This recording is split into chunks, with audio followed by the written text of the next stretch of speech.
is a Learfield presentation of the Oregon Sports Network. And Oregon is going to play in the national championship game. Welcome to Duck Insider. Man, it feels great to be a Duck. Give it to me, baby. My house. I'm taking it there. Their competitors, they'll want to put the O on. Three, got it! We're going to compete to a standard every day. The Oregon standard. Rebound. Up and in. 1 point more to go. The opportunity to play, put Oregon on your chest, should mean a great deal to you. Unloads on one into left field, back toward the wall. Gone! This program is staged to compete and to win championships. Oregon wins!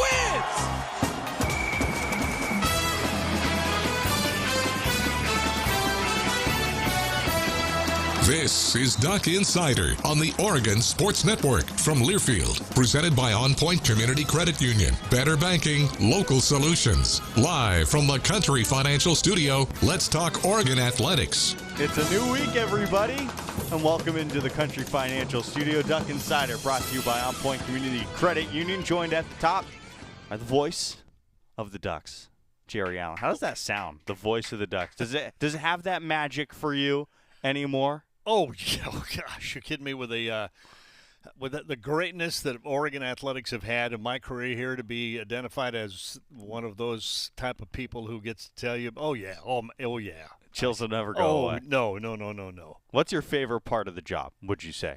Meeting the student athletes and getting to know who they are behind the uniforms and the basketballs and the footballs, volleyballs, getting to know that they're real people and they're just like anybody. They're gifted as far as athletics. And a lot of that happens at this time of year, too, before the season starts. Yeah. During the season, I mean, they got things to do. More things to do than interact a lot with the radio crew, I'd say. No doubt about it. Yeah, you got to try to weasel your way in for just a moment to say, hey, I'm the voice of the Ducks. And it's like, what? Okay, thanks. Yeah. What? Yeah. On to the next thing. On to the next thing. One of the players who I think has a great personality is Noah Sewell. And some news today, Noah Sewell named a preseason All-American, not just any All-American, a first-team All-American. Noah Sewell, congratulations. That honor means a lot. Coming off a 2021 campaign with a career-high 114 tackles and 4 sacks, and he's just one of the 2 pocket aces the Ducks have at linebacker. Oh, yeah. I mean, just look at, there's several guys. I mean, look at Sewell, Flo, you put him in there. Dorless, the guy that was overlooked a little bit, but not being overlooked now. People are talking about him, Funa. I mean, there's some bodies out there. DJ, I mean, I can't wait to see this defense actually in a real game, live action game. I know scrimmage is one thing you're playing against yourselves, but this defense has a chance to be really, really good. Couple plays that stood out to me from the scrimmage on Saturday. Justin Flo early on, a forced fumble. He had a big hit. And then I thought Bennett Williams jumped a play. I thought he was real sneaky, jumping in front of a pass and housing it after that. Those are 2 plays that stood out to me. What were some of the plays that stood out to you from the scrimmage on Saturday? Well, it's funny you should mention those 2, because I think that the reason those stick out to me, and you mentioned, it's not just their athletic ability to get to the ball and make those plays. It was the pre-snap read and then understanding what's going on and reacting to that. It's the intelligence on the field. It's the game awareness. So I think you saw Bennett Williams, certainly you jumped in there and made that play, and Flo does it all the time. So it's the intelligence of these guys making plays. Those were 2 that kind of stood out to me, same as they did you, because not because they made the plays, but because the preparation to put themselves in a position to make those plays. Yeah, and obviously I think the coaching staff was happy about a lot of the things that happened defensively. Coach Lanning was the first to admit that the Ducks have to hold on the ball on offense. So you're watching a game, you don't really know how to react, especially in a scrimmage setting.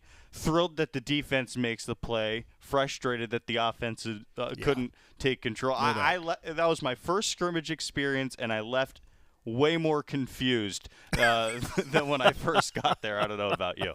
No, and people ask me this when I come out of scrimmages, the few days following it. They want to know something. What'd you see? Well, I saw our offense go against our defense. The offense knows what the defense is going to, scheme up and do, and the defense certainly knows what the offense is going to do. So there's some offset there. So when you're going against yourself, what do you really know? Well, we don't. We just don't. That's why I come out of there. Jordy comes. We all come out of there not really sure what we just saw, but the coaches break it down. They know exactly what happened, what didn't occur the way it should have, and for a head coach, it's got to be, oh boy, oh no, on both sides of the ball. But I feel pretty good about what I'm seeing, particularly on the defensive side of the ball. There's one thing that Coach Lanning was very resolute about in his comments after the scrimmage. Oregon got better on Saturday. Let's actually hear from Coach Lanning, who knows how to grade these things, who knows what to take away from a scrimmage, unlike us two, who we just kind of left confused after the scrimmage. Good day of practice, second scrimmage, really our last scrimmage going into game one here. I thought our guys had great energy, a really good approach. We did not do as good a job taking care of the ball today. Offense moved the ball really well early and really kind of throughout the scrimmage, but we had a lot of self-inflicted wounds, some takeaways. Defense did a really good job of attacking the ball. That being said, we get down to the red area. Offense scores really quick twice, both units in the red area, so we've got to do a better job with red area defense. And, overall, again, pleased with the day. A lot of things still to correct, but we got a lot of guys that love football, and that's fun to see. That more interceptions or fumbles then? We had 4 picks today. We had several balls on the ground. In general, just ball in jeopardy situations that we got to do a better job of. Is that just the defense being opportunistic and making plays, or sloppy on the offense? It's a combination of both. It's a combination of both. Not catching it clean turns into a tip ball, turns into an interception. Some poor decision making. Some, taking advantage of an opportune moment and doing a good job attacking the ball. So I think it's a combination. We got to do a better job taking care of it. For sure. When those are all factors that obviously go into making a decision on quarterback and who the starter is going to be, how does this impact the timeline? Do you feel like you're a couple of days away from making that decision, or does this change that decision? I don't think I'm telling you guys. Can you identify any of the players that had touchdowns today? What I'll do is I'll identify some young guys I think that kind of stood out. Kyler Casper had a good day. It was fun to see him catch a couple deep balls. Jordan James ran the ball really, really hard on offense. It was good to see a young guy do that. Kamari Terrell had a nice big hit on defense. But there was a lot of guys that flew around and had some success today. It'd be hard to pick out just one. How happy were you with the overall physicality on both sides today? I thought our guys were really physical today, and that to me was really pleasing. It was to the point where you want to get live tackling and live scrimmage work in, and halfway through I said to myself, okay, do we need to go thud mode here, because we're striking each other, we're getting after it, and I thought that was something I was really pleased with, was the physicality of play. Coach Dillingham said he wanted to see more growth from the young guys from scrimmage 1 to scrimmage 2. Where did you see from that aspect? The biggest thing is I think you see young guys line up and execute the system, and there was a lot less thinking out there. There was a lot more playing, which is what you want. What situations did you guys? That he wanted. Go ahead. What situations did you guys prioritize in your competition periods? We worked a lot of different scenarios today, and just move the ball period, some 3rd down, 4th down scenarios, red area. We had a few different coming out series, so we tried to hit a lot of different sequences. Kenny mentioned that he wanted to have his offense go a little more up-tempo in this scrimmage. Did you see that compared to scrimmage 1? I did, yeah. I thought they did a good job of that, and at times they slowed themselves down, but there was definitely some good pace of plays for our guys on offense today. You guys have talked a lot about 1% better every single day. Do you feel like walking off, you got 1% better? We got better today. Absolutely, we got better today. There's a lot to clean up, but today was a good day of practice. After last scrimmage, you said that some of the substitution patterns and more logistical things you guys wanted to improve on. Did you see that today? Yeah, we had one time we came out on offense and we had 10 guys. There was a couple times that they caught us on defense with 12 on the field during subs, but overall the operation was pretty clean. Certainly still some to clean up. After 2 scrimmages, how confident are you in your defensive line depth right now and the ability to rotate guys in and out during the course of a game? Yeah, we have enough good players up front, I think, to be able to play good ball. Kenny was giving Troy Franklin quite a bit of praise for being one of the consistent receivers Dan has seen either today or over the course of the last couple of weeks in particular from him. Yeah, he made a nice fade ball catch on the sideline and got his toe tap in for a nice catch today. I think he's been consistent. Overall, I certainly think there's still plenty of room for improvement there for Troy, but he's shown up in the last few weeks for sure. What's the next week for you? Is Is it still fall camp? Is it a little bit of game prep? Is it both? What is it? We're going to keep focusing on us right now. It does change the mode of play. We're gonna adjust our days a little bit, but the focus is still certainly on us. We haven't transitioned to game one yet. We'll get at some point where we start to introduce, first opponent, but we're not to that point yet. Does the rep distribution start to get more ones with ones and to get a little bit more settled as you start to shift into game preparation?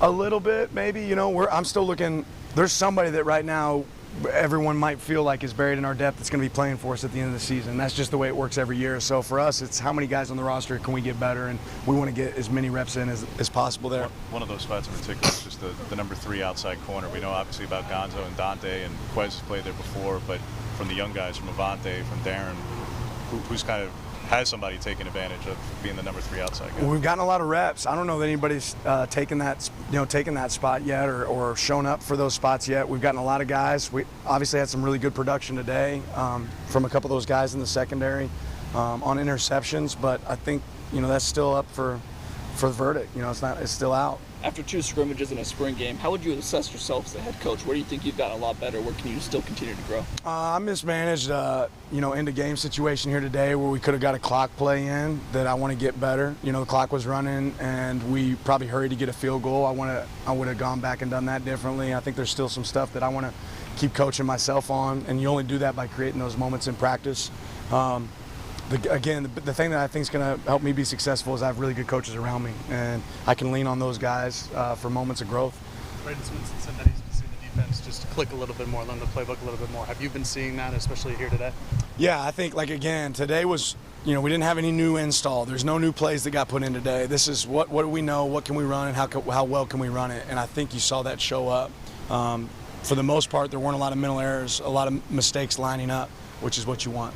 Coach Gillingham said he wants to challenge himself as a coordinator, wants to call some uncomfortable plays, since it is a scrimmage. Do you feel like any of those mishaps you said the offense were a result of uncomfortable plays, or do you just feel like it was just because of the play that it was? For me, I think most of the decisions that ended up being bad decisions today were somebody trying to make something out of nothing, and trying to create a play when they didn't need to. A bad play turned into a worse play, and that's something we have to do a better job of. A couple of offensive and defensive linemen who've just been out for a week plus. Dan with JPJ, Kavika, Sulava, Pody, Jaden Abbott, they'd be able to give it a go this week? Or? Yeah, I'm not talking about injuries on those guys, but we feel good. We're getting a lot of our guys back. How did the specialists, you talked to you had a couple of field goal opportunities, how did they perform? We missed more than I anticipated today. We put some pressure on them in some unique situations. We tried to create a lot more today. We hit the ones we were supposed to hit, the easy ones, but some of the more difficult ones I thought we could have nailed, we didn't. So that's something I want to keep creating throughout the next week. With some of those injuries on the offensive line, it's an opportunity for maybe someone else to get more reps. Younger guys in particular, Dawson or Connerly, just your thoughts on just maybe. Yeah, anytime we have guys dinged, I think it's an opportunity for somebody else to take advantage of. Is there a pecking order just yet at the running back position, Dan? I mean, you can be confident in all 4 top guys in particular, and Jordan for that matter, but a young guy who just wasn't here in the spring. But for the 4 guys who played before, has one established themselves or 2 established themselves separate from the pack at all? I think we have some that have really good experience, that have done a good job. But again, like I've said before, if you're good enough, you're old enough. And to have more than one to lean on is really a positive. I'd say, like I said, Jordan today showed me some stuff I hadn't seen from him yet in fall camp. And that was a really pleasant surprise. Ball security exists in that room too. We got to take care of the ball if you want to play back, and we got to do a better job of that. So, did one side of the line of scrimmage kind of win the day today? I would have told you the offensive line was really moving the down the field, especially running the ball. But again, we didn't get to cap off some of those drives because of turnovers. When you scrimmage, what's the first thing you want to go back and watch film on today? Like, where do you? First play. First play. Yeah, and then I'd go to the second one. Nothing in particular? No, I mean, I'm going to watch it in sequence. We grade every play, try to watch offense, defense, and take notes on each one. Dan Lanning after the second scrimmage at Autzen Stadium this past weekend. I didn't know what to take away. Hope you got something from that. For me, Oregon won on Saturday, and that's about all I can do for you. We're going to hear from the offensive coordinator, Kenny Dillingham. He spoke to the media on Friday, but we made sure to edit out the questions where he's talking about the scrimmage. Nothing will be repetitive. I promise. All good information coming. It's Duck Insider on the Oregon Sports Network from Learfield. Hey Duck fans, we're all about protecting our home turf here in Eugene. You should do the same for your home with Country Financial Insurance. Most home insurance doesn't account for inflation, but with Country Financial, yours can. If something happens to your home, make sure you can rebuild the same house in the same place. Call a local representative or 866-COUNTRY and get a solid defense for your home. Home insurance policies issued by Country Mutual Insurance Company, Country Casualty Insurance Company, or Country Preferred Insurance Company, Bloomington, Illinois. Property must meet age and condition requirements, which vary by state. From the weight room to the classroom, on the field and off it, On Point proudly supports University of Oregon athletics because student athletes do so much more than bring us pride on game day. They bring our entire community together in Eugene and all across Oregon. So whether you're watching the game in the stadium, at home, or at your favorite local business, their success makes all of us stronger. On Point Community Credit Union, onpointcu.com. Federally insured by NCUA, Equal Housing Opportunity. Don't go anywhere. Duck Insider continues after these messages on the Oregon Sports Network from Learfield. This is an important message from the Mine Safety and Health Administration. Mining fatalities, accidents, and injuries are preventable. Taking a minute to approach your task safely can protect you and your fellow miners from injury and death. Staying alert and focused can keep you safe. Do it safe. Do it right. Whether buckling a seatbelt or securing equipment, these quick safety measures can prevent injuries and fatalities. Take time. Save lives. For more resources, visit MSHA.gov. Farming is dangerous. There's dangers all around us. We go through safety training and try and do these things to make sure accidents don't happen. You don't want to hit a gas pipe because that's your life. The other part of it is if you hit certain things, you're liable for it. Farm Safe 811 starts with you. Always call 811 and wait for any underground lines to be marked. Always keep safety in the back of your mind. Just stay humble. For more information, go to farmsafe811.org.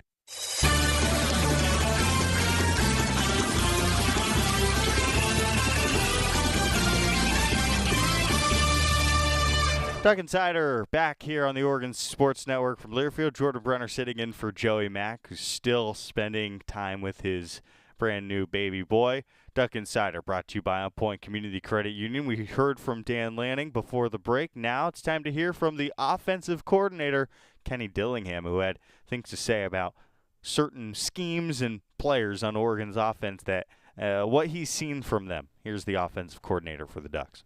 What has Troy Franklin brought in fall camp that was either better or more advanced? I think that's a guy who's been consistent. That's a guy who's bulked up a little bit, and that's a guy who's putting in the work. You know, every single day you've kind of gotten the same guy. And that was one of the biggest challenges I said to the offense before is, you know, the quarterbacks are going to throw to the people that they're comfortable with and that they trust on third downs. And that's what winner loses football games is third downs and red zone. So are you a guy that the quarterback trusts on third downs? And I think Troy Franklin's, you know, slowly proving that he's a consistent guy. When you're overhauling a receiver position, as you guys kind of are, at least from when you came into the spring, certainly in numbers, you've added a lot. You have Cotto, you have Casper, those guys. You did this, you went through this exercise at Florida State. Yep. How does this compare by way of, are you ahead of where you were at Florida State? Because that was still a work in progress. You were adding guys literally up until the day you left. Yeah. Is this ahead of the curve, do you think, by way of what you inherited combined with what you've added? Are you? Yeah, I don't necessarily want to compare us, you know, to a former place, but I do think we're in a good place. I think the guys are hungry and they're connected. The guys are helping each other. I think that's the biggest growth right now is if they're not on the field and there's a young buck in, you see Dante Thornton and Troy Franklin jogging behind and Seven McGee jogging behind trying to get a guy lined up, trying to help him, right? They're communicating with each other. So if one person, you know, doesn't get the signal right, you can see the communication so they all get it right. We talk about, right, Coach Lanning talks about, you know, how your voice, right, how loud you say something is confidence, right? And if you know you're right, if you have confidence in something, say it with your chest. So everybody believes you, everybody rolls with you, and we're all on the same page. And I think those guys are really buying into that message to get all 11 guys on the same page. How would you describe the competitive atmosphere right now between the offense and defense? I think it's healthy. I mean, I think we're competitive as crap. I think they're getting after it every day. But I think we have a really good balance that we all understand we're all on one team. You know, we don't want guys on the ground in practice. We want to keep guys up. We want to keep them healthy. But we want to find that balance where we can go to work and be physical, right, while keeping guys up. And I think our guys have done a great job getting better at that throughout fall camp. You guys are a little snake bit along the O-line with minor things along the way, but that gave some young guys opportunities, gave some other guys some contingency plans. Where do you feel like you are in terms of getting it sorted out of what the starting lineup is going to be? Because even in the spring, it was just Steven at guard or tackle versus TJ at guard or tackle. Yeah, I mean, I think we've got a few moving pieces still for that, but I think we've got a good crew of people who we feel really, really comfortable with. Some young, some old, but that goes back to the veterans in that room are doing an unbelievable job just bringing people with them because they had to by default, like you said. Fall camp, you're going to have nicks and bruises. So those veterans were playing alongside some young bucks, and they were trying to help them, get them lined up, help them with the calls. So I feel good about the depth in that room. I'm going back a ways, Kenny. You were obviously at Chaparral when Dan was at ASU, but did you first cross paths there or at Memphis? We first crossed paths at ASU. I would actually go up there, sit in meetings, and I remember Coach Lanning snuck me an install tape under the table. You know what I mean? We're supposed to give him out, and he snuck me one that I could bring home and watch. So if you knew him that far back, what did you think when he took the demotion going down to go back to being a GA at Bama? I think if anybody who knows Coach Lanning knows he has no ego, and you know that he just wants to learn ball. He's always learning. Still now, he's still studying. He's still learning. He loves, learning ball. So when he went there, that made perfect sense to me. He got to learn football. Obviously, you were at Memphis when Sophia had her. Yep. Walk me through what you observed with them, because they're a young couple, they're young kids. Yeah. You're obviously also young. Yeah. I mean, super just like a bad word, but like the way they handled the adversity, right, was really incredible. I mean, the way Coach Lanning would come to work every day, he'd leave home at lunch, go see Sophia, go see the kids would be up and around. I mean, it was just the definition of who that family is, right? They're people that, were at Arizona State as a GA with a lot of kids, and they found a way to survive with Coach Lanning riding a bike to work. You know what I mean? And that's just who he is. That's who Sophia is. That's who their family is, right? They're going to do whatever it takes for each other. So, I mean, it was super just motivating, and, that's what a family should look like. You guys had Coach Gary Campbell out here yesterday. What was it like to have him out here? Were you able to pick his brain a little bit about Yeah, I mean, that's awesome. I mean, anytime this place has so much history, we want the history here. We want the players, we want the coaches, we want the history here. And anytime you get a guy who's famous in this profession, somebody who's a legend, right, and he's in front of you, it just really puts it in perspective how lucky every coach is, how lucky every player is to put on that uniform, to walk in this locker room, right? It just is a blessing to have these guys around, and, it's just a reality check that, wake up, and it doesn't matter how early you have to wake up, you should be happy you get to come work here. You just heard the voice of the offensive coordinator, Kenny Dillingham, in his first season with the Ducks, talking with the media on Friday. One note I wanted to hit on before we shift gears to Oregon soccer, who started their season this past weekend going 1-0-1 against New Mexico State and San Francisco.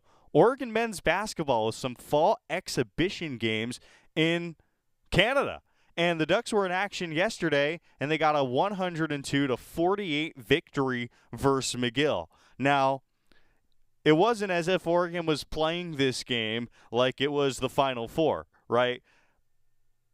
Will Richardson, for example, didn't play a whole lot. He only played 9 minutes. That was the second fewest on the team, but there were some good things to take from this 102-48 victory. Remember when we played Dana Altman's media availability on the show last week, and he mentioned the improvement of Nate Biddle over the course of the offseason?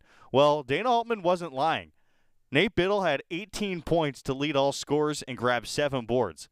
In addition, the sophomore center went 3 of 3 from behind the arc. Fantastic showing from Nate Biddle in a 31-18 Ducks advantage second quarter. Nate Biddle was humming along. He scored 7 points in that second quarter. Very impressive performance from the sophomore Nate Biddle. In addition, Kalel Ware, in his first time in an Oregon jersey, not quite his Duck debut, this isn't a regular season game, he dropped 17 points. And the young center went 7 of 8 from the field. Oregon men's basketball 102, McGill 48. A great start to the trip to Canada. By the way, the Ducks are in action again today at 4 o'clock, and you should tune in. And if you go to Twitter, there's a link to the game. It will be free to watch at 4 o'clock on YouTube, and that should be fun to watch. So the Ducks in action at 4 o'clock today against the University of Ottawa. The Ducks trying to go 2-0 in Quincy Guerrier's home country of Canada. Good stuff there from Oregon men's basketball on the road. We will shift gears. We will get to Oregon soccer. I'll give you my thoughts. We'll hear from some players, and then actually in about 15 minutes, the head coach Graeme Abel is going to join us live on the show from the Country Financial Studio. We'll get a break and come back. It's the Oregon Sports Network from Learfield. Now's the time to visit your local Toyota dealer and find yourself in a stylish and fuel-saving RAV4, Corolla, or Camry. Or climb behind the wheel of the rugged Tundra, Tacoma, and more. Toyota's national sales event is on. Toyota, let's go places. At Shadow Hills Country Club, our all-inclusive event pricing allows us to take care of all of the details while you enjoy your event.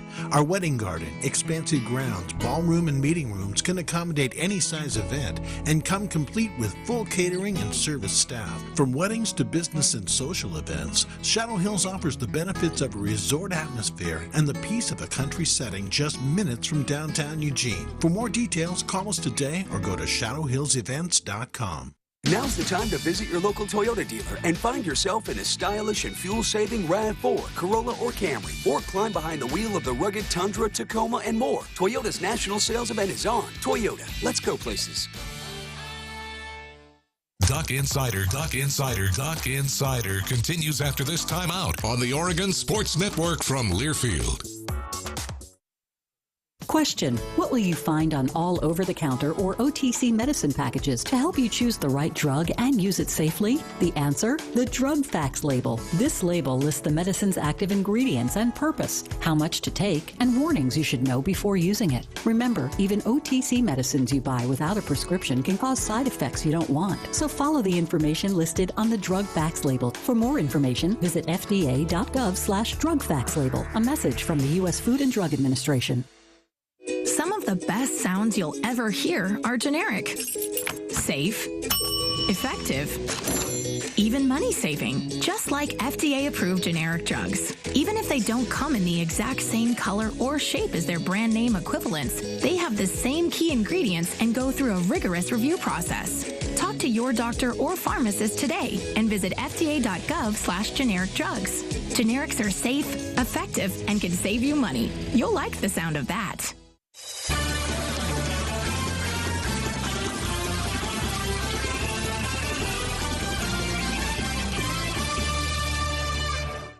Well, it's football season here on the Oregon Sports Network from Learfield. Duck Insider. Now we're going to a different football.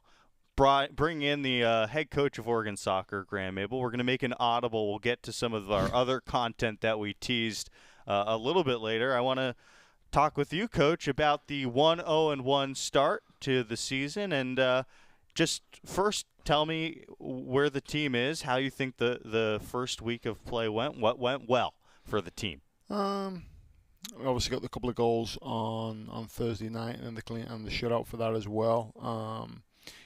Performance-wise, which is kind of the thing we're most focused on this year, we need to still continue to make a lot of improvement there. Sunday didn't go as we wanted in terms of performance, so a lot of ways to move forward for us. Well, we can start with the match that occurred on Thursday against New Mexico State, a 2-0 win over New Mexico State, and a pretty cool moment, I would say, for a couple members of your program getting their first career goals. Yeah. And I thought, in particular, Ajane Respass, man, she looked physical, and she had chances and finally converted on one late in that game to ice it and make it 2-0. Yeah, she was. She had a few before the goal and that, and so I think she's glad that she ended up putting that one away. But no, I mean that was a solid performance from us. I think we didn't realize at the time. We looked back at the game, and I think we had 7 players on the field at one point that had never played a game for Oregon. Yeah. So that was pretty cool that we're able to get people minutes, able to start getting them experience as we make our way through the season. So Callan gets her goal as well. Like I said, get the shutout and some real good positive moments within that performance. You mentioned how many players played. You've talked a lot about depth and the depth of technical ability for this team entering the season. Did you see that come through at least a little bit in this first weekend of play? Yeah, particularly on Thursday. Some of the things we asked of the group, we were able to do. Saw some real quality. Belle Raleigh did it exceptional, especially Thursday. Livy Moore the overall weekend, Trinity Morales, Anna Emperada, did real well. Obviously, Callum making her first kind of game. Agenais is obviously a physical presence up there. So, real good performances across the board. Maddie Gravante finally got it to play for us and did some good things. So, got some good things out of those guys. And against San Francisco, team goes down early. Yep. I think a lot of players after the match talked about the ability to rally. Yep. They felt like they were bullied by the Dons last year, bullied again this year, but this time there was that fight in the second half to salvage that draw yesterday at Pape Field. That's one thing we have we have incredible fight. I mean, there's no question there. I just think we didn't execute technically yesterday. We didn't in transition didn't move the ball and complete passes out of transition. We got too stretched at times in terms of our shape, and ultimately there's just too much space to cover. And so we've got to be better. Our goalkeeper and our back line have got to be better squeezing that space in front of them and make it more compact so it's easier to defend spaces. So take me through that match yesterday when you saw a little bit of that change. Maybe not where you want to be at the end of the season, but at least there was that fight. Why did that occur? Were there some leaders on the field that helped the team get to that point? Yeah, we flipped to our old shape, a shape that we kind of knew that was pretty direct and pretty kind of in your face and gets after it. And to be honest, we went pretty direct from there, kind of bypassed in terms of shorter passes, played longer passes, was able to press hard up the field to try and win the ball back, and that gave us some energy. That's something that's always given us energy in the past, and so that gave us the energy. We were able to grab the goal and probably should have scored another off the set piece. Just getting someone completing their run on the backside, and that's a tap in. But then equally, San Francisco should have scored at the end as well. So, but we were pushing for that win, and we just need to continue to improve upon that performance.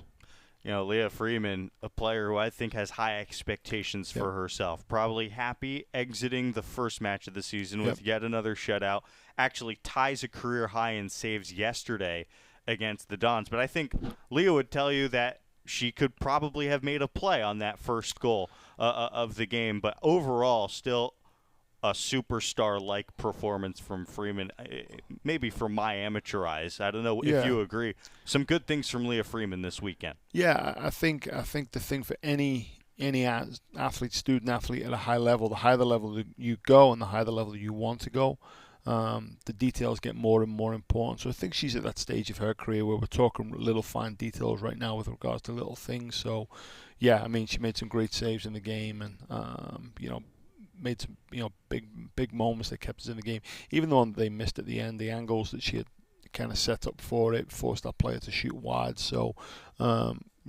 good weekend from her, and she's going to continue to move forward in all those small details as well. Still playing this season right now without a few starters, so a lot of playing time and opportunities for some younger players. I'm wondering what you saw from some of those younger new pieces who saw their first action ever at this level. Bravery. I mean, wanting to get on the ball. Trinity was excellent on Thursday night in terms of what she was doing. Livy was high energy, on a Sunday game, which is always difficult. Belle did terrifically in the back line for her first game with us. Callan and Nay, they continue to push the opposition line back, and we're constantly a physical presence. So, really, really good for those guys. Like I said, brave, first collegiate games, first games at Oregon, and they stepped in and did tremendously well. Yeah, absolutely. And you talk about bravery, entering what I thought yesterday was a really good environment to play a college soccer game. Yeah. Pape Field looked tremendous with the new turf. What would you say to fans who are on the fence? Maybe they haven't gone to a game so far this year. I thought yesterday was as good of an environment as I've seen in a while for an Oregon soccer game, and frankly, an Oregon game in general. A really good experience for the family. Yeah, I mean, we're a fun product to watch. I mean, we are we get after it. I feel as though we represent the O extremely well. So yeah, I'd invite anyone who's out there who wants to come to an athletics event. And I know this time of the year is dominated a lot by football. With everything we've got going on there. But no, our kids do a great job, and like I said, they represent the name well. So next week you go on the road, you travel to Spokane to face Gonzaga. Last year, what was it about playing on the road that allowed this team to have so much success? Hopefully you can bring that into this year as well. It was just something we recognized when we first got into the program that, historically the program had not done well on the road, and it was something we had to change, and tried to relax the environment a little bit on the road, try to make it a little bit more when they're at home in terms of schedule, and not trying to schedule too many things in the day just because we've got them on the road.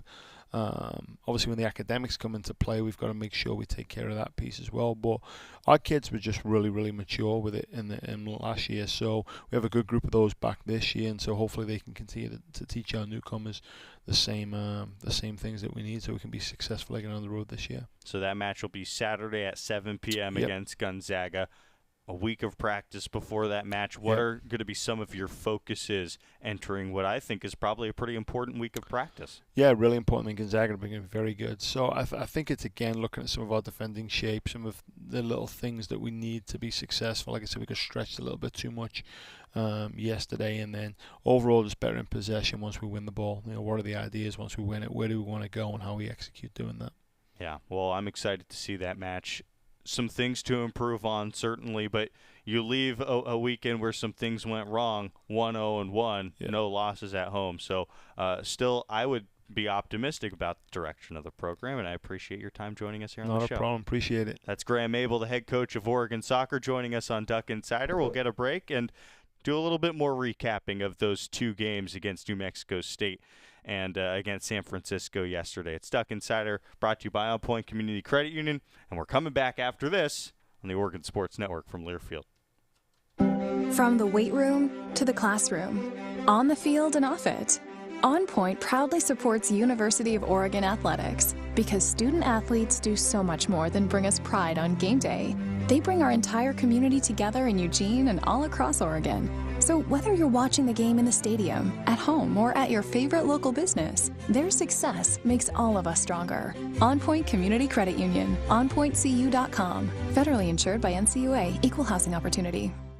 Hey Duck fans, we're all about protecting our home turf here in Eugene. You should do the same for your home with Country Financial Insurance. Most home insurance doesn't account for inflation, but with Country Financial, yours can. If something happens to your home, make sure you can rebuild the same house in the same place. Call a local representative or 866-COUNTRY and get a solid defense for your home. Home insurance policies issued by Country Mutual Insurance Company, Country Casualty Insurance Company, or Country Preferred Insurance Company, Bloomington, Illinois. Property must meet age and condition requirements, which vary by state. Duck Insider, your home for the latest news on Oregon athletics on the Oregon Sports Network from Learfield. Unused prescription opioid pain medicines can spell trouble. They can spell risk if taken by someone they weren't prescribed for, harm if accidentally taken by a child or pet, or overdose if they're not used as directed. Safely dispose of opioids before they can hurt your family. Find a drug take-back option such as medicine drop boxes. You may find these in your community at local pharmacies or police stations. Visit www.fda.gov/drug disposal. Are you thinking about buying medicine online? A search for online pharmacies yields more than 20 million results. But which ones can you trust? Medicines bought from unlicensed online pharmacies can be dangerous. You may get a fake drug, your condition may get worse, or you may experience a bad reaction. Don't put your health at risk. To learn how to find an online pharmacy that's safe and legal, visit fda.gov/BeSafeRx. A message from the U.S. Food and Drug Administration.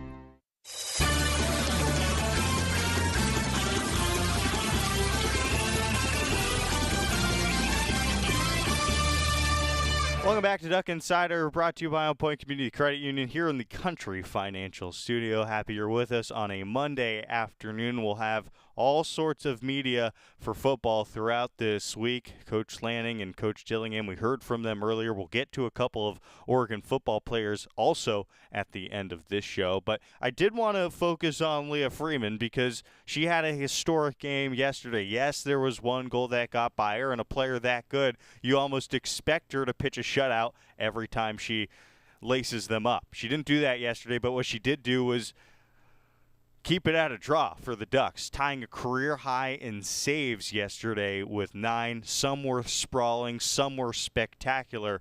And Leah Freeman, Oregon's excellent goalkeeper, maybe one of the best in the country, spoke with the media after the 1-1 draw with the Dons yesterday.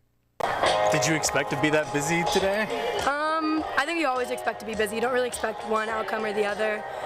You kind of play with what's given to you, and we ended up being a lot more busy than some people would have expected. What did you see on there when they scored?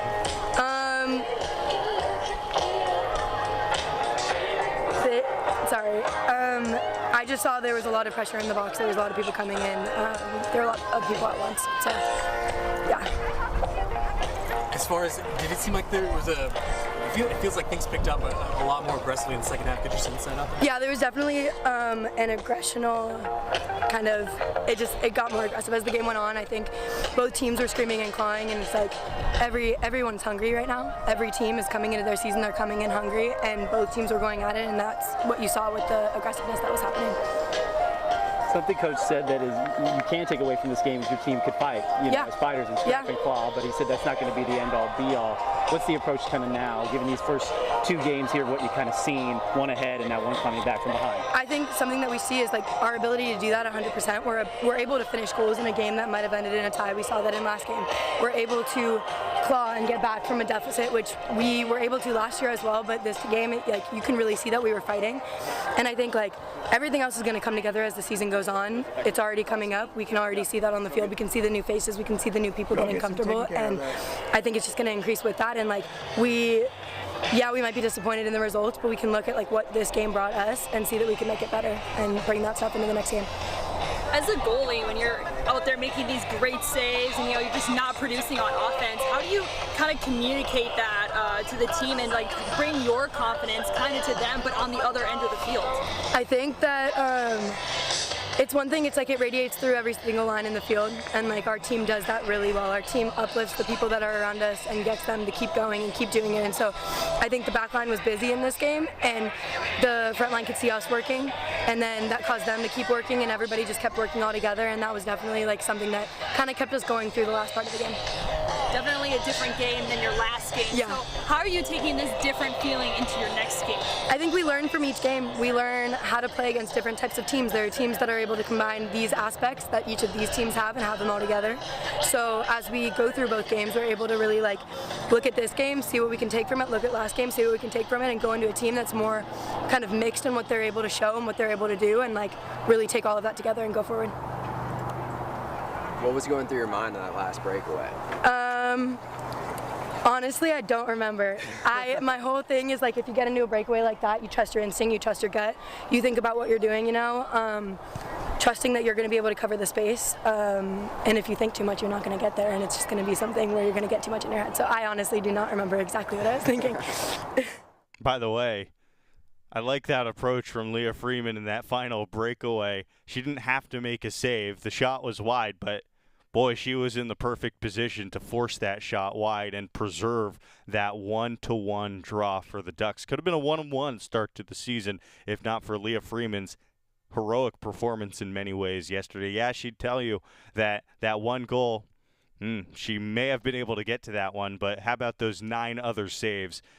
She was everywhere yesterday for Oregon soccer. A 1-0-1 start to the season. Oregon soccer will be back in action next Saturday at 7 p.m., going up against a very tricky Gonzaga team on the road. We'll shift gears here, get to a couple of Oregon football players. Dawson Jaramillo spoke with the media on Friday and had some interesting things to say. We're talking about the former #1 player in the state of Oregon out of high school, a Portland kid coming from Lake Oswego High School. Last year, showed off his versatility with snaps at left tackle, left guard, and right tackle. I wonder if he worked on his snapping this offseason. It wouldn't surprise me. Dawson Jaramillo is a really versatile offensive lineman, and he spoke with the media, had some interesting things to say. One position, are you working at several? Can you share kind of where you're fitting in? Yeah. In the spring and during the summer, I was trying to work at just one position, mostly tackle compared to guard last year. But I'm open to play wherever they want me, but I'm trying to hone in on getting good at tackle. From our perspective in the media coming and watch, it seems like there's been a lot of guys in, out of practice on the offensive line. Has that provided maybe you opportunity one week? I know you were gone for a couple of days. Just kind of that revolving door, is that maybe a positive for getting guys in and out, or would it be better to have everybody here every day and everything? Yeah, I think one thing that Coach talks about a lot is the best ability is availability, and so there's a lot of guys who are getting reps at different positions just so if things happen during the season, then guys can go in and play different spots. So it's not messing with the O-line or anything like that, and guys aren't getting upset. And it's just an opportunity for more guys to get reps and get ready to play. Do you have a spot, like maybe a thing you really worked on this offseason and that you think's paid off this fall? Yeah, personally I've been working a lot on my sets and pass protection. It was kind of an issue for me in the past and a little bit in the spring, and so I was really trying to hone in, and me and my brother were working on it, and Steven too, and so excited for how that's going to turn out this year. Is that, when you come up with these kind of goals, and are these self-assessments, or these assessments maybe Adrian Clem has helped with, or kind of what's that conversation like? Yeah, so I mean, after spring ball, we kind of sit down and meet with the coaches and kind of watch film and kind of get an assessment of the spring and how everything went and some goals going forward, and so that's one thing that came out of that conversation, just a goal for the summer and the upcoming season. You said you work with Bailey and Steve. Is that independently, or is that do you have a coach that you work with, like somewhere up in Portland? Not necessarily. Or anything? I mean, like after practice or after walkthrough or summer conditioning, we'll kind of all just kind of hang out and get drills in together and just the tackles all together, kind of work on things together. That's just an example. Bailey and Steve or some other tackles that we work with. Steve's been mostly tackle, or are you guys, a lot of these guys for like tackles and guard? Is that fair? Yeah, I think a lot of guys, guard and tackle can play both, so it's really just about solidifying them where they're comfortable and what works best. So what's the biggest change you've seen this year or over last year? Biggest change. I think the energy is a little bit higher, and just kind of the approach to the season and football is just a little bit different, and it's exciting, and guys come to practice and they're a little more juiced than they were, and it's just fun to be a part of, seeing, the different teams that I've been on, and older guys too, like Alex and Ryan. They've been on now 3 teams, so it's cool for them to be able to experience something like this. So I'm just excited for that. Is there anybody who's been just guard or just tackle at this point, or is it nobody's quite specialized that way yet? No, not really. No one's really been specialized. Everyone's kind of been trying different things and seeing where the best fit's at. I know there's so much kind of job swapping with you guys last year under Mario. Has it been easy in that sense to kind of be playing multiple spots? Yeah, I mean, I think we do a lot of cross training in the off season, right, left, guard, tackle, just so everyone is a little bit comfortable when that situation does arise. If I get some guard sets, some tackle sets, so if someone goes down, I can go in and do whatever. And that's for everyone in the O-line. There's a few guys, Ryan Walk, who plays mostly guard, and Alex is, the center for the most part. But other than that, I mean, guys will get in different positions and try things out. That's Dawson Jaramillo, the Oregon kid. Fun to hear what he had to say about where he was working, how he improved in the off-season. Maliki Mataval, so this is interesting. When I was growing up and I was watching, Cal football first and then later Oregon football as a young fan, I always pictured what my first game would be like, what my first catch would be like, and I always imagined something pretty great, but not as great as the first career reception for Maliki Mataval, because he caught a touchdown for his first career reception at Ohio State to make it 35-21, a crucial play in what would ultimately be an upset win at the number 3 team in the country. Stuff that dreams are made of for Maliki Mataval. He spoke with the media as well on Friday. We talk about the receptions. Not a lot of people talk about how good he is in pass protection. That's really what he can provide as well. Let's hear what he had to say. How do you feel like you've grown maybe throughout the first 13, and what do you hope to get out of the next, whatever it is, 7? Definitely just now start to kind of get my mind back into, we're leaving camp mode soon. Now it's just kind of honing on Georgia and, get ready as a team to collectively get ready to play. I know coming into fall, Patrick and Cam are both coming off injuries. Have you been pleased with just how healthy they are and their ability to contribute? Definitely. Seeing both of them back out there is fun playing with both of them. I'm good. I play a lot with Pat, play a lot with Cam. It's fun playing with them. They're the older guys. They have their techniques, their older brother advice. So it's a great blessing to play with them. You said the two best edge rushers in the nation, and I mean, what do those guys do that make your life difficult on a daily basis, aside from the obvious? No, because more than just being huge, big edge rushers, they're also have really good technique, hand finesse. So it's going to get us better. Hand placement. We can't just win with our size. They're bigger than us, so we have to learn how to fight their hand moves, their pass rushes. So it's good on all ways for us. Do you feel like you've kind of improved as a blocker the way that you would have wanted to? I know you mentioned that a little bit during the spring. Are you getting close to kind of where you want to be at? Definitely. Coach Maringer's really took his pride to we got to be good blockers to be on the field, and to play anywhere, you got to be a good blocker. So as a whole unit, we've all stepped up as really good blockers. What does that work look like for kind of the average football fan who doesn't watch you guys every day? What does blocking work look like to get better? Stand low. Your pad level got to be significantly low. Lowest man always wins, and there's going to be guys bigger than you, stronger than you, because we're going to be blocking edge rushers that are big dudes. We're big, they're bigger, but you just got to have a mindset of you got to blow a dude's head off. It's not for the easy. You're the weak, you got to go in there with a different mindset, and it's just your hands have to be. It's a lot of work for sure. You mentioned Georgia briefly. What type of preparation have you guys started to take for that game? Definitely just tempo and just being able to move at a high rate for the offense, just so we can keep on moving. You guys started watching film on them and game planning specific things yet, or where are you at in that process? Not as a whole group. We're just kind of focusing on the next day right now. So. With the guys, do you guys collectively come together, watch Georgia film or anything like that? Is it a player-led initiative at all, or are you guys just focusing still on watching your own film from practice? Focusing on what we do now. The next day is what's most important for us right now.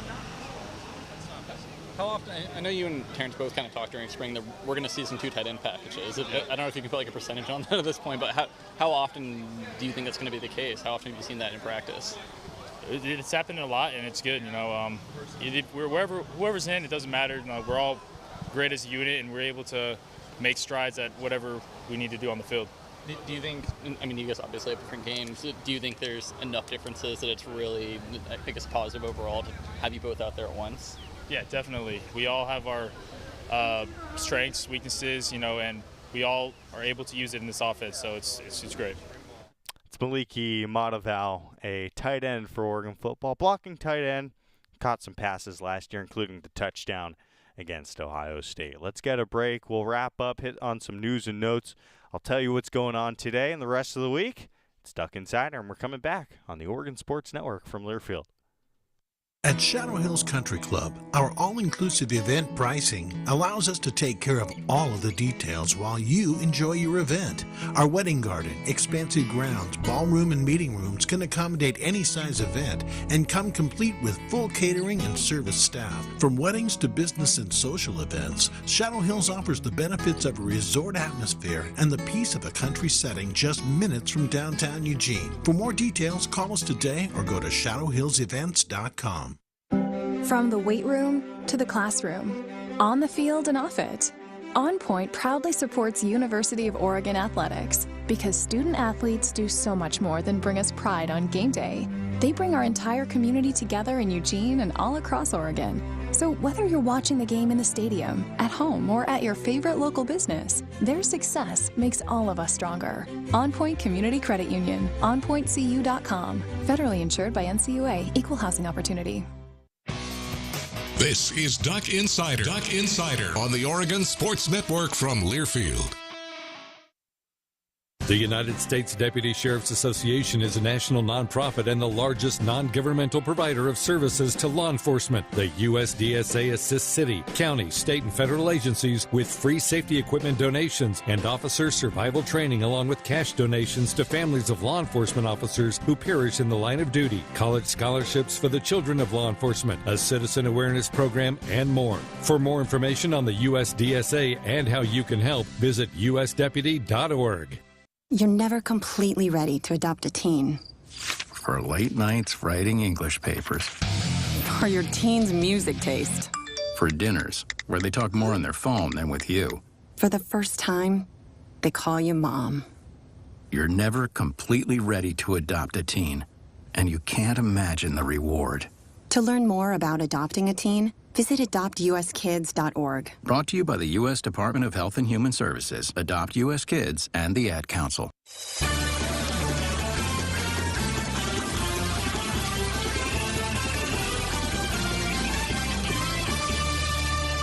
Welcome back to Duck Insider, back at the Country Financial Studios, presented by On Point Community Credit Union. I'm Jordan Brenner, filling in for Joey Mack. Great job, by the way, by our director today, Ryan Milano, stepping in and doing a good job there. Ryan, thanks for calling the shots. I want to get to you in a moment because there was a lot of pro-Ducks action this weekend and last week that we got to go over. But one more time, if you're just joining us here, Noah Sewell named a preseason first-team All-American, the only Duck named to the preseason All-American squad. He's just one of 3 Pac-12 members who made the All-America team, joining Andrew Voorhees from USC. That's the offensive lineman, and the transfer, also a member of USC. Jordan Addison, the former Biletnikoff winner from Pitt. He joins Caleb Williams, Lincoln Riley, and the Trojans down south. But the only defensive member of the first-team All-America squad, that is Noah Sewell. Congratulations to him. Lots of things going on this week. Later today at 4 o'clock, Oregon men's basketball will be in action in Canada against the University of Ottawa. Yesterday, this team played. Nate Biddle, Kalel Ware, they were stars. Quincy Guerrier is returning back to his home country. That'll be fun, and it's free to watch on YouTube. You can find the link on the Oregon men's basketball Twitter. That's what I'll be doing a couple hours from now. What else happened this weekend? Well, I was watching a lot of preseason NFL football. I don't know if you saw this yesterday, but Anthony Brown got a lot of run.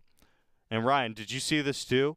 I did. I saw Anthony Brown. He's been good. He's been really good.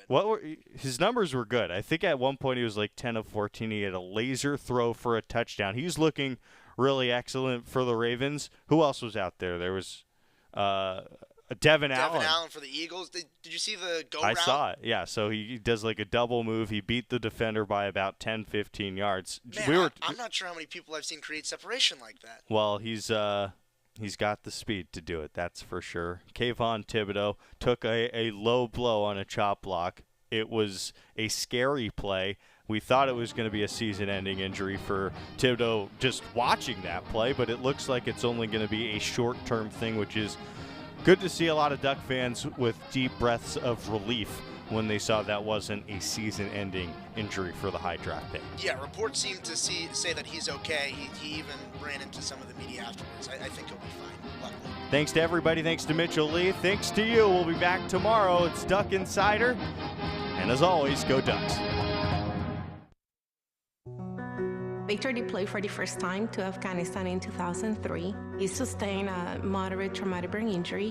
One of the most important elements of caregiving is taking care of yourself. For many military veteran caregivers, their caregiving journey starts earlier in life and lasts longer. Visit aarp.org/caregiving for a free military veterans guide to navigate your caregiving journey and better care for your loved one and yourself. Brought to you by AARP and the Ad Council. When you're high, you feel different. You think different, you talk different, you draw different, you listen to music different, but you probably knew that. Problem is, you also drive different, and not in a good way. That's why driving high is illegal everywhere. So if you're high, just don't drive. Make a plan to get a sober ride. Because if you feel different, you drive different. Brought to you by NHTSA and the Ad Council. To protect his home and family from disaster, Steve used courage, wisdom, and his camera phone. That should do it. Way to go, Steve! By simply taking digital pictures of his family's important documents, Steve can always have them stored safely online, no matter when disaster strikes. Learn other simple ways to protect your home and family before a natural disaster at ready.gov. That's ready.gov. A message from FEMA and the Ad Council. Chris Jakimick, I served in the United States Air Force and I deployed 3 times.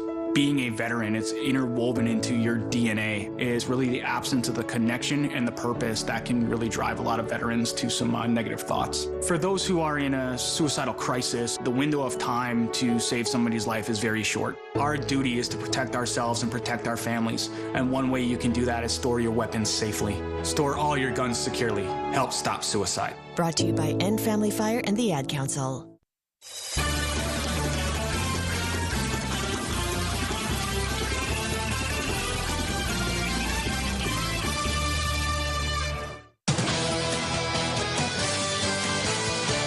You've been listening to Duck Insider on the Oregon Sports Network from Learfield, presented by On Point Community Credit Union. Better banking, local solutions. The preceding has been a Learfield presentation of the Oregon Sports Network.